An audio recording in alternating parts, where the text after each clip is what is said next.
We got invited for lunch very last minute, so as a respectable Slavic woman, I cannot go to visit with empty hands. So let's make something delicious to take over. My garden has been so good to me this year, so we have a lot of tomatoes. So I am thinking about making a bruschetta or bruschetta to take over. And let's get cutting. For this, we will need a bunch of tomatoes. Look at all these beautiful tomatoes that I got from my garden. We are going to need some garlic. We're going to need about 3 cloves. Salt. Olive oil. Balsamic vinegar of Modena, and last but not least, a handful of basil. Oh my god, it smells so good. Let's go.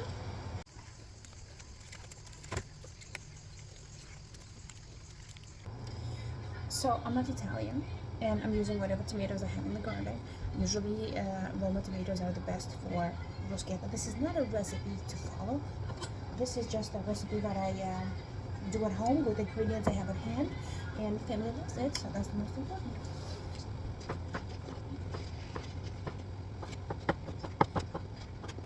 In general, this year, my garden was so bountiful. I'm not even kidding. The amount of cucumbers and tomatoes and herbs that we collected is insane. I've been gardening for years, but this is the first time when I was actually successfully able to harvest herbs, which I never did.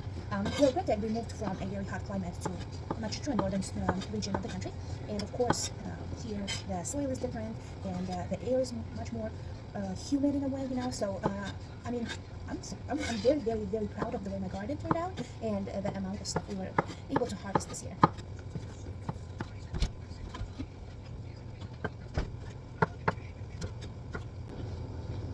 Now, cutting into these tomatoes, I'm realizing why Roma tomatoes are preferred for the bruschetta, because it turns out they don't have so much juice, so much water, because the other tomato that I just got is very, very watery. So I'm probably gonna have to discard some of that juice.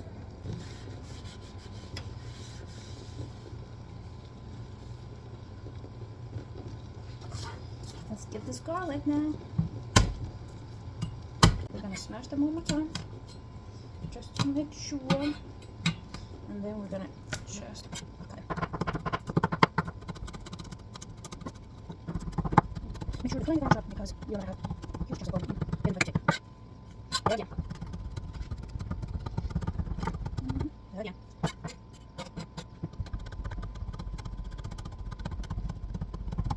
Okay, I think that's fairly chopped. And now let's add it to the tomatoes. There we go. And now I'm gonna wash this basil. This, I usually like to cut them into fine strips. I find it looks better, so I just like to roll it like this so it's easier to cut. There we go. And then you start.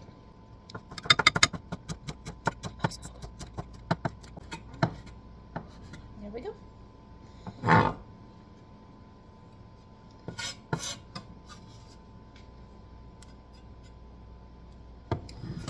Here we have this, and now we're gonna put some salt. Again, it's no measuring in this house. We're just gonna eyeball it. I'm finding that this salt is not really salty, so I'm gonna put a little bit more. When it comes to olive oil, just drizzle it. And then same thing for the balsamic. Do not put too much, because it will overpower. So just boom.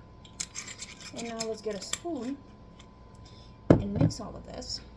The secret to a delicious bruschetta is to let it sit and marinate for a little bit.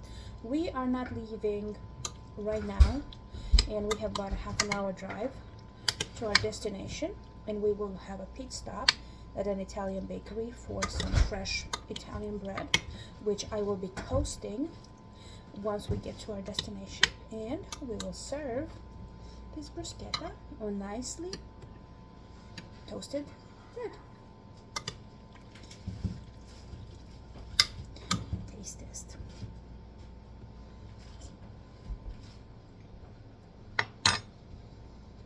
Everything is perfect. Maybe a little bit more salt.